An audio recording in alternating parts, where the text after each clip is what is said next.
Saludos, bienvenidos a esta segunda parte donde veremos lo que son las máquinas de estado. Estas son las diferentes acciones que puede ejecutar una inteligencia artificial, dependiendo de las condiciones. Les pondré un ejemplo con un enemigo básico del Metal Gear Solid.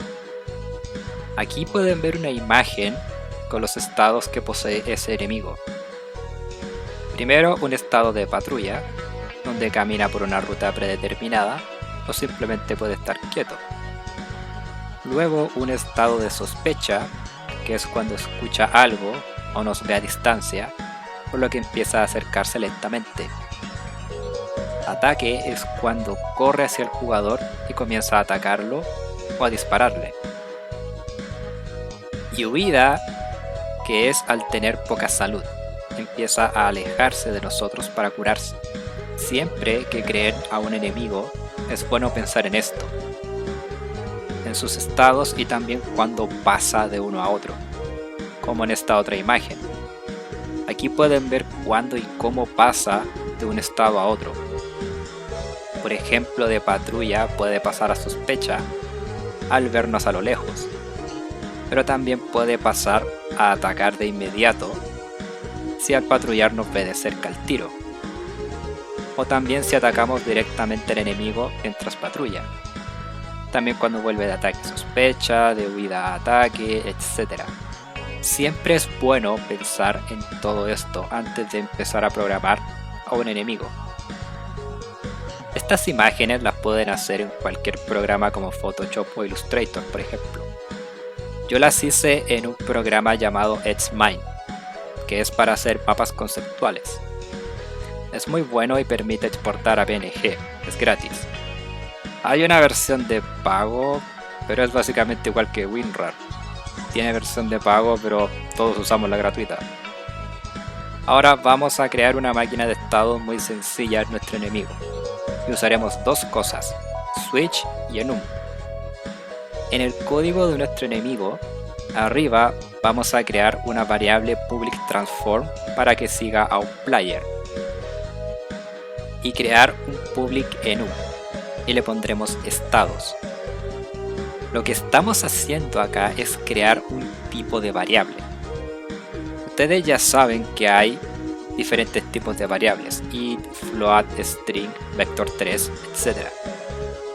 Y cada una puede tener ciertos valores.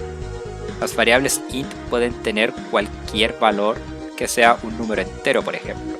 Con este enum acabamos de crear un nuevo tipo de variable para este script. Y ahora abrimos llaves y debemos decirle qué valores puede tener esta variable. En mi caso tendrán patrulla y perseguir. Finalmente, abajo hay que crear otra variable de tipo estados. Recuerden, arriba declaramos que este tipo de variable existe. Pero ahora hay que crear una variable de ese tipo. El procedimiento es el mismo.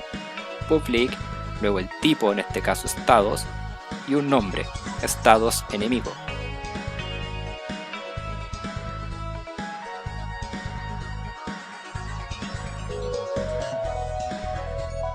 Luego en el update crearemos el código de la máquina de estados.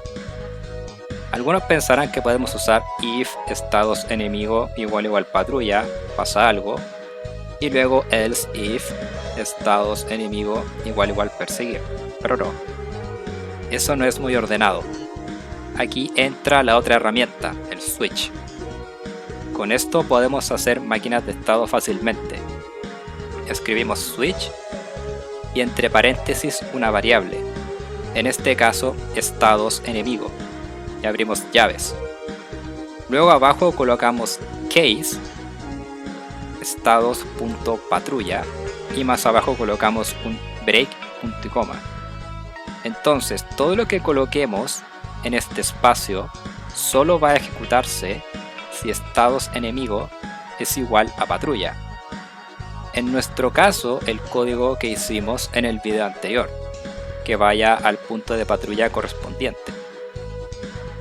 Luego, más abajo, hacemos otro case con estados enemigos igual a perseguir y haremos que siga el player.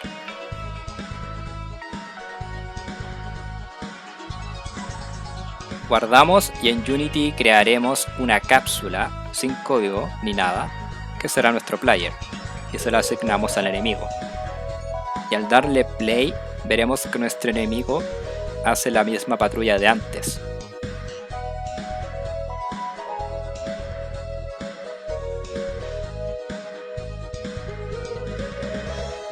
Pero si voy acá a su script y cambio su variable estados enemigos de patrulla a perseguir, ahora el enemigo sigue la cápsula. Y si cambio de nuevo a patrulla, vuelva a la ruta de antes. Por último, veremos el cómo pasar de un estado a otro. Haremos que el enemigo nos siga al estar cerca y vuelva a patrullar si está lejos. Así que en su script haremos una variable float distancia y en el update usamos un vector 3.distance para calcular la distancia entre el transform.position del enemigo y la posición del player. Siguiente, en el estado de patrulla haremos que si distancia es menor a 5 pase al estado de perseguir. Y por último, en el estado de perseguir, si distancia es mayor a 7, vuelva al estado de patrulla.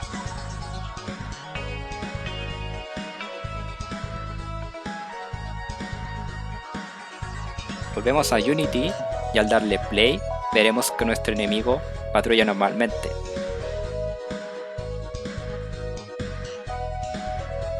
Pero al acercarse al player empieza a perseguirlo.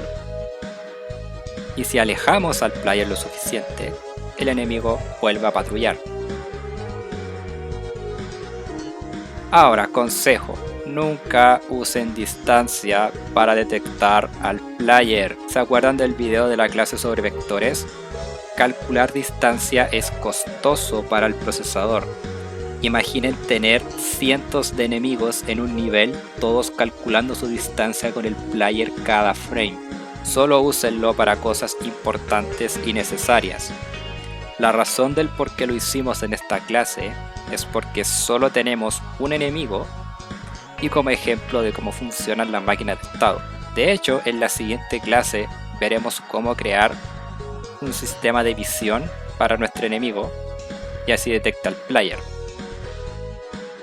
Y eso sería todo por esta semana. Que estén bien, nos vemos, chao.